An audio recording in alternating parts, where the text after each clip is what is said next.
જોતા તો એવું લાગે કે આ તો સમોસા કે પછી પટ્ટી સમોસા, પણ એવું તો બિલકુલ નથી. નોર્મલ સમોસા કે પટ્ટી સમોસાથી બિલકુલ અલગ મસાલા અને અલગ રીતથી બનતા આ છે પોરબંદરનું પ્રખ્યાત સ્ટ્રીટ ફૂડ, ચટપટા, ટેસ્ટી અને એકદમ ક્રિસ્પી સિંગોડા. તો કિચન સિરીઝમાં આજે આપણે ક્રિસ્પી ચટપટા સિંગોડા તો બનાવશું, સાથે સાથે માર્કેટમાં કચોરી અને સમોસા સાથે મળે તેવી ખાટી મીઠી ચટણી પણ બનાવીએ. બનાવવાની શરૂઆતમાં મેં અહીં અડધો કપ સૂકા લીલા કલરના વટાણા લીધા છે. આ સૂકા વટાણાને મેં અહીં 7 થી 8 કલાક પાણીમાં પલાળી અને રાખ્યા હતા. તો હવે વટાણા પલળી ગયા છે. પલાળેલા વટાણાને હવે કુકરમાં ઉમેરી દેવાના.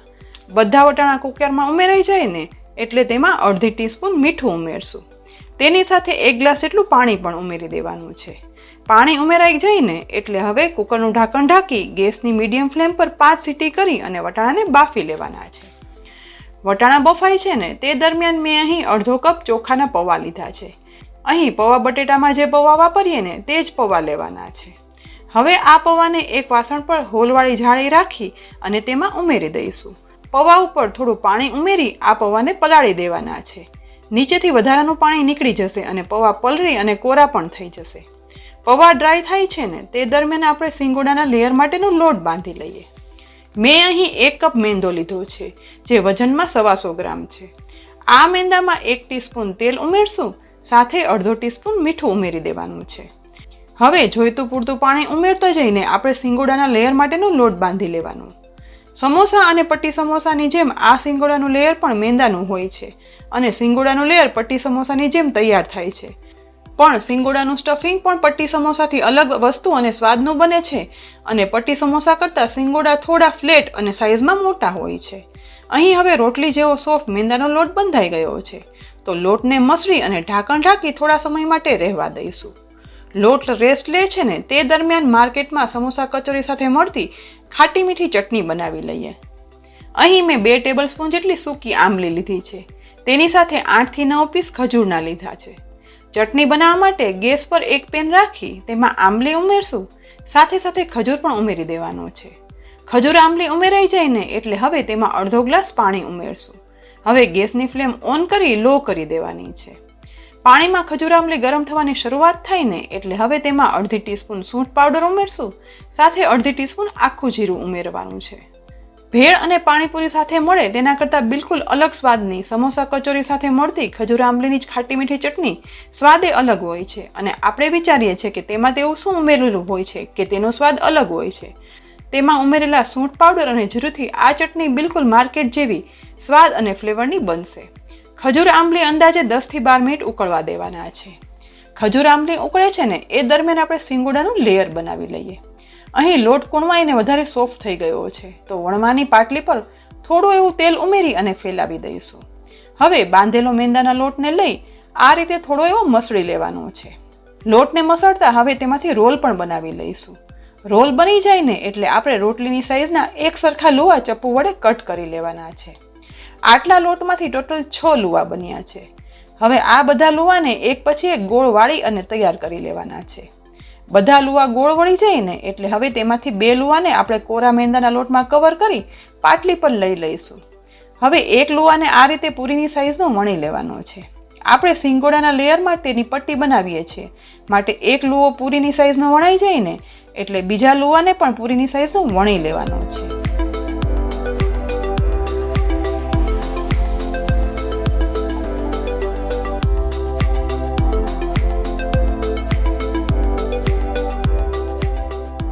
બંને પૂરી એક સરખી સાઈઝની વણાઈ જાય ને એટલે હવે આ બંને પૂરીમાં થોડું એવું તેલ લગાવી લેવાનું છે. તેલ લગાવાઈ ગયું છે એટલે હવે એક પૂરીની એક સાઈડ કોરા મેંદા વડે કવર કરી આ મેંદાવાળી સાઈડ બીજી પૂરી પર વ્યવસ્થિત રીતે ગોઠવી દેવાની. હવે બંને પૂરીને બરાબર જોઈન્ટ કરી બંનેની કિનારીઓ એક સરખી કરી લઈશું, જેથી એક સરખી સાઈઝના લેયર વણાઈ જાય. ત્યાર પછી આ જોઈન્ટ કરેલી પૂરીઓને ઉપર નીચે સાઈડ કોરા મેંદો સ્પ્રેડ કરી બંને પૂરીઓને એકસાથે વણી લેવાની છે.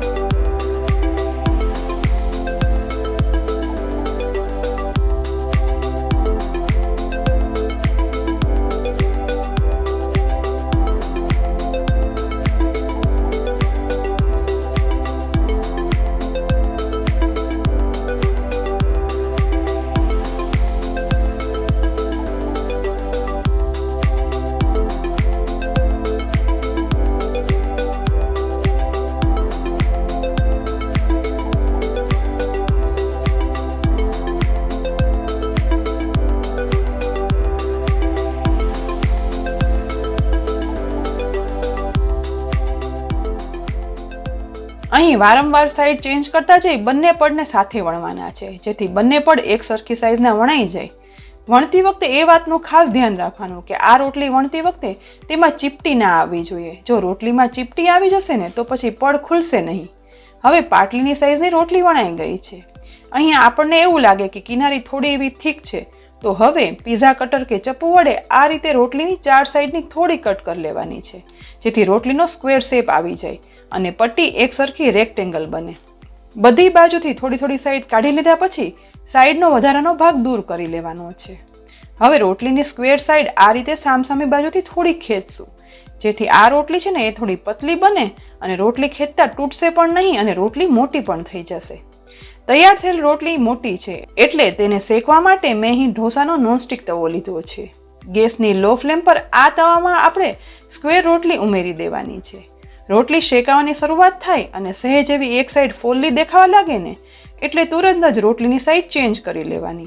હવે બીજી સાઈડ પણ આ જ રીતે સહેજ ફોલ્લી પડે તેવી શેકાય એટલે તુરંત જ આ રોટલીને ગેસ પરથી નીચે ઉતારી લઈશું. આ રોટલી ખૂબ જ ગરમ હોય છે, છતાં પણ તુરંત જ હાથમાં લઈ આ રીતે થોડી થોડી વાળી લેવાની, જેથી અંદરના પડ ખુલી જાય. હવે તુરંત સમય બગાડ્યા વગર રોટલી પાટલી પર રાખી 2 પડ અલગ કરશું. રોટલી ગરમ છે એટલે પડ ખોલતી વખતે વરાળ પણ લાગશે, પણ ધીમે ધીમે બંને પડ અલગ કરી લેવાના છે. અહીં 2 પડ છે તે એકદમ સરસ અલગ થઈ ગયા છે. તો હવે પીઝા કટર કે ચપ્પુ વડે 2 પડને આ રીતે અડધા ભાગ કરી લઈશું. અહીં મેં પહેલાં કહ્યું હતું તેમ પટ્ટી સમોસા અને સિંગોડાની લેયરની પટ્ટી એક રીતથી જ બને છે, પણ પટ્ટી સમોસા કરતાં સિંગોડા સાઈઝમાં મોટા હોય છે, માટે આપણે એક પડના 2 જ ભાગ કર્યા છે. હવે આ બધા પડને એકઠા કરી લઈશું. આ 2 પડમાંથી ટોટલ 4 સિંગોડા બનશે. આ જ રીતે બધી પટ્ટીઓ બનાવી અને તૈયાર કરી લેવાની છે. તૈયાર થયેલી પટ્ટીઓ સુકાઈ ના જાય ને એટલા માટે એક પોળા કન્ટેનરમાં તે બધી રાખી દઈશું અને જ્યારે આપણે સિંગોડા વાળવા હશે ને ત્યારે ઉપયોગમાં લઈશું. કન્ટેનરનું ઢાંકણ પણ બંધ કરી દેવાનું છે, જેથી પટ્ટીઓ સુકાય નહીં. પટ્ટીઓ બનાવીને તે દરમિયાન ચટણી માટે ખજૂર આંબલી પણ ઉકળી ગયા છે. જીરું અને સૂંઠના કારણે એકદમ સરસ સુગંધ પણ આવી રહી છે. તો હવે ગેસ બંધ કરી આ મિશ્રણને ઠંડુ થવા માટે રાખી દઈશું. બીજી સાઈડ વટાણાનું કુકર ખોલતા તે આખા પણ રહ્યા છે અને પ્રેસ કરતા અંદર સુધી બફાઈ પણ ગયા છે. હવે સિંગોડાનો એકદમ સ્વાદિષ્ટ મસાલો બનાવવા માટે મેં અહીં એક મીડિયમ સાઈઝનું બાફેલું બટેટું લીધું છે. સાથે એક મીડિયમ સાઈઝની ડુંગળીને ઝીણી સમારી અને લીધી છે. આ સિંગોડાના મસાલામાં લીલા મરચાંની તીખાશ હોય છે, માટે 4 થી 5 તીખા લીલા મરચાં અને આદુની પેસ્ટ બનાવી અને લેવાની છે. સિંગોડાનો મસાલો બનાવવા માટે ગેસની લો ફ્લેમ પર એક પેનમાં 3 ટીસ્પૂન તેલ ગરમ કરવા રાખીશું. તેલ ગરમ થઈ જાય ને એટલે તેમાં અડધી ટીસ્પૂન જીરું ઉમેરશું. ગરમ તેલમાં જીરું ફૂટી અને તુરંત ઉપર આવવા લાગે છે એટલે તેમાં સમારેલી ડુંગળી ઉમેરી દઈશું. ગેસની ફ્લેમ લો જ રાખી ડુંગળીને ગોલ્ડન બ્રાઉન સાતળવાની છે.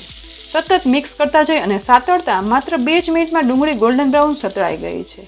તો હવે સિંગોડાના મસાલા માટે બધું ઉમેરી દઈશું. સૌથી પહેલાં સતળાતી ડુંગળીમાં બાફેલા લીલા વટાણા ઉમેરી દેવાના છે. વટાણા ઉમેરાઈ જાય ને એટલે બાફેલા બટેટાને મેશ કરી અને ઉમેરવાના છે. અહીં બટેટું છે ને તે મસાલામાં ફક્ત બાઇન્ડિંગ થાય તેટલું જ ઉમેરવાનું હોય છે. તેની સાથે હવે પલાળેલા પૌવા પણ ઉમેરી દઈશું. પૌવા ઉમેરાઈ જાય ને એટલે હવે આદુ મરચાંની પેસ્ટ ઉમેરશું અને હવે આમાં બધા ડ્રાય મસાલા નાખશું, જેના માટે અડધી ટીસ્પૂન ગરમ મસાલા પાવડર ઉમેરશું. આ ગરમ મસાલો પાવડર ઘરે જ સરળ રીતે બનાવવાની રીતનો વિડીયો મેં થોડા સમય પહેલાં જ અપલોડ કરેલો છે અને તેની લિંક પણ ડિસ્ક્રિપ્શન બોક્સમાં આપેલી છે, તો જરૂરથી જોઈ લેજો. હવે તેમાં 3/4 ટીસ્પૂન મીઠું ઉમેરશું. અહીં વટાણા અને બટેટા બાફવા સમયે મીઠું ઉમેરેલું હતું, માટે અહીં ચાખી અને સ્વાદ પ્રમાણે જ મીઠું ઉમેરવાનું છે. તેની સાથે 2 ટીસ્પૂન ખાંડ ઉમેરવાની છે. હવે 1/8 ટીસ્પૂન હળદર પાવડર ઉમેરશું. સાથે અડધા લીંબુનો રસ પણ ઉમેરી દેવાનો છે. હવે 1 વાટકી જેટલી સમારેલી કોથમીર પણ ઉમેરશું. બધા મસાલા ઉમેરાઈ ગયા છે એટલે હવે ગેસની ફ્લેમ લો જ રાખતા બધું સરસ રીતે મિક્સ કરવાનું છે. સિંગોડાનો મસાલામાં લાલ મરચાંની તીખાશ હોય છે, તેથી આ મસાલામાં લાલ મરચું નથી ઉમેરાતું. માત્ર નામ પૂરતી જ હળદર ઉમેરવાથી આ મસાલો કલરમાં ઉજળો અને ગ્રીન બને છે, જે પટ્ટી સમોસા અને નોર્મલ સમોસા કરતાં આ સિંગોડાને એકદમ અલગ જ સ્વાદ આપે છે. વળી સિંગોડાનો મસાલો તીખાની સાથે ખટમીઠો પણ હોય છે, એટલે ખાંડ પણ વધારે ઉમેરવાની અને આપણે આ સિંગોડા ઘરમાં જ વાપરવાના હોવાથી ખટાશ માટે મેં લીંબુ ઉમેર્યું છે. તેની જગ્યાએ આમચૂર પાવડર કે પછી લીંબુના ફૂલ પણ વાપરી શકાય છે. પણ આ મસાલો બનાવવામાં ખાસ ધ્યાન એ રાખવાનું કે મસાલામાં ક્યાંય પણ પાણી નથી ઉમેરવાનું અને મસાલો ડ્રાય કરવાનો હોય છે.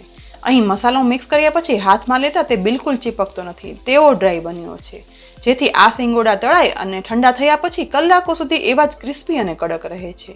અહીં હવે બધું મિક્સ થઈ એકદમ સરસ ખાટો મીઠો તીખો બિલકુલ અલગ સામગ્રી સાથે એક અલગ જ સિંગોડાનો મસાલો બની અને તૈયાર થઈ ગયો છે. તો હવે આ મસાલાને ગેસ પરથી નીચે ઉતારી થોડો ઠંડો થવા દઈશું. તે દરમિયાન ચટણી માટે ખજૂર આંબલી ઠંડા થઈ ગયા છે. તો હવે ઉકાળીને ઠંડા થયેલા ખજૂર આંબલીના મિશ્રણને મિક્સરના જારમાં ઉમેરી દેવાના છે. તેની સાથે થોડું એવું પાણી પણ ઉમેરી દઈશું. હવે 1 ટીસ્પૂન આખી ભરી લાલ મરચું પાવડર ઉમેરશું અને 3/4 ટીસ્પૂન મીઠું ઉમેરી દેવાનું છે. ત્યાર પછી મિક્સરનો ઢાંકણ ઢાંકી ખજૂર આંબલીને ક્રશ કરી લેવાના છે. પીસાયા પછી એક બાઉલ પર જાળીવાળું વાસણ રાખી આ ક્રશ ખજૂર આંબલીના મિશ્રણને ઉમેરી દઈશું. મિશ્રણ ગાળી શકાય તે માટે થોડું એવું પાણી પણ ઉમેરશું અને ચમચી વડે બધું મિક્સ કરતા જઈ ચટણીને ગાળી લેવાની છે.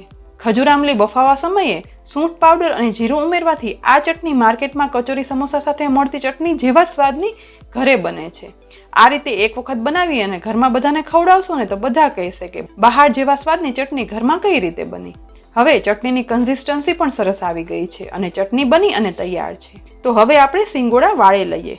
તે પહેલા એક વાટકીમાં 2 ટીસ્પૂન મેંદો ઉમેરશું. સાથે તેમાં જોઈતું પૂરતું પાણી ઉમેરતા જઈ થીક કન્સિસ્ટન્સીની પેસ્ટ બનાવી લેવાની છે. આ પેસ્ટનો ઉપયોગ આપણે સિંગોડાને વ્રેપ કરી ચીપકાવવા માટે કરશું. હવે અહીં મસાલો અને સિંગોડાની પટ્ટી તૈયાર છે. તો એક પટ્ટીને પાટલી ઉપર લઈ એક સાઈડથી આ રીતે ટ્રાયેંગલ ફોલ્ડ કરશું. હવે આ ટ્રાયેંગલનો કોર્નર પકડી ફરી એક વખત ટ્રાયેંગલ ફોલ્ડ કરવાનું છે. આ ફોલ્ડને હાથમાં લઈ વળેલા કોનના અંદરના ભાગમાં સિંગોડાનો મસાલો આ રીતે હાથ વડે સમાય તેટલો ઉમેરવાનો છે. મસાલો ઉમેરાઈ જાય ને એટલે હવે પટ્ટીના એન્ડમાં આ રીતે મેંદાની બનાવેલી પેસ્ટ વ્યવસ્થિત લગાવી લેવાની છે. પેસ્ટ બરાબર લગાવાઈ જાય એટલે હવે તેને ઉપરની તરફ ચીપકાવી દઈશું. ટ્રાયેંગલ સિંગોડાના બધા ખૂણા પેક થઈ જાય તે રીતે પ્રેસ કરી બધા ખૂણા પણ ચીપકાવી દેવાના છે.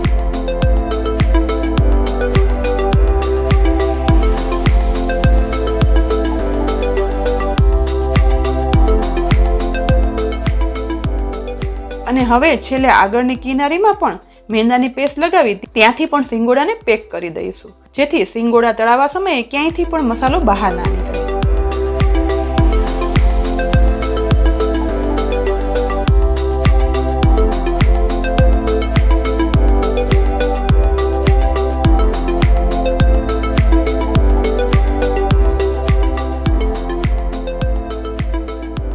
અહીં જુઓ પટ્ટી સમોસાથી મોટી સાઈઝનું અને થોડું એવું ફ્લેટ એક સિંગોડું વળી અને તૈયાર થઈ ગયું છે. તો હવે બીજી પટ્ટીને લઈને આ જ રીતે બીજો સિંગોડો પણ મસાલો ભરી અને વાળી લઈશું.